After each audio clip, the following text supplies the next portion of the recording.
اعوذ باللہ من الشیطان الرجیم پناہ مانگتا ہوں میں اللہ کی شیطان مردود سے۔ بسم اللہ الرحمن الرحیم شروع اللہ کا نام لے کر جو بڑا مہربان نہایت رحم والا ہے۔ نحمدہ ونصلی علی رسول الکریم، اما بعد۔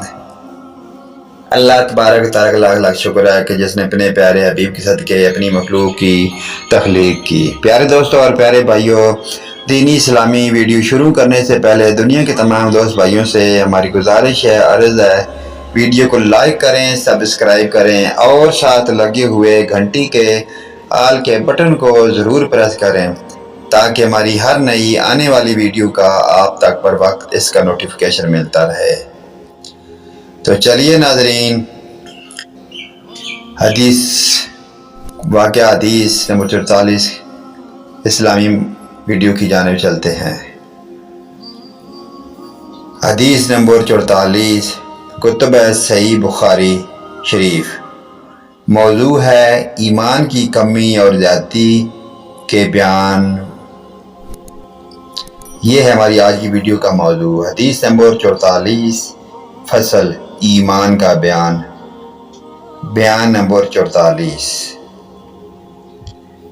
ہم سے مسلم بن ابراہیم نے بیان کیا، ان سے شام نے، ان سے قتادہ نے انس کے واسطے سے نقل کیا، وہ رسول اللہ صلی اللہ علیہ وآلہ وسلم سے روایت کرتے ہیں کہ آپ صلی اللہ علیہ وآلہ وسلم نے فرمایا، جس شخص نے لا الہ الا اللہ محمد رسول اللہ کہہ لیا، اس کے دل میں جو برابر بھی ایمان ہے، تو وہ ایک نہ ایک دن دوزخ سے ضرور نکلے گا، اور دوزخ سے وہ شخص بھی ضرور نکلے گا کہ جس نے کلمہ پڑھا اور اس کے دل میں گھیو کے دانے کے برابر خیر ہے، اور دوزخ سے وہ بھی نکلے گا جس نے کلمہ پڑھا اور اس کے دل میں ایک ذرہ برابر بھی خیر ہے۔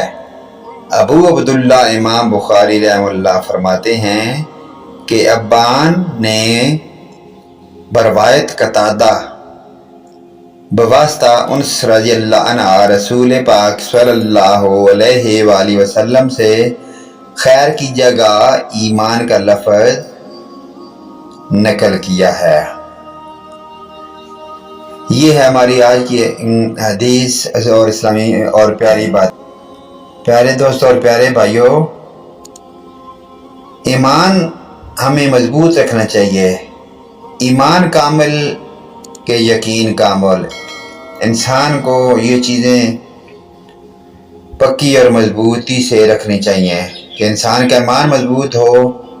کیا مثال بھی دنیا میں انسان لوگ دیتے ہیں کہ ایمان مضبوط ہو تو ہم دریا بھی پار کر سکتے ہیں اللہ پاک کے حکم سے۔ اس لیے پیارے دوستوں اور پیارے بھائیوں، مسلمان ہونے کے ناطے ہمارا یہ فرض بنتا ہے کہ ہم ایمان کی مضبوطی کے ساتھ ساتھ مخلوق خدا سے محبت کریں۔ ایمان مضبوط ہوگا تو ہم مخلوق خدا سے محبت کریں گے، صدقہ خیرات دیں گے، دین کی کا علم سیکھیں گے، دین کی باتیں کریں گے، علماء میں بیٹھیں گے، اچھی اور نیک باتیں کریں گے اور اچھی اور نیک باتیں پائیں گے۔ پیارے دوستوں پیارے بھائیوں، اللہ پاک ہمیں نیک اعمال نیک کام کرنے کی توفیق عطا فرمائے اور آخرت کی فکر کرنے کی توفیق عطا فرمائے۔ نیکسٹ ویڈیو لے کر پیارے دوستوں اور پیارے بھائیوں کے لیے ہم دوبارہ حاضر ہوں گے۔ اجازت دیں، آمین ثم آمین یا رب العالمین، وآخرنا دعوانا ان الحمدللہ رب العالمین۔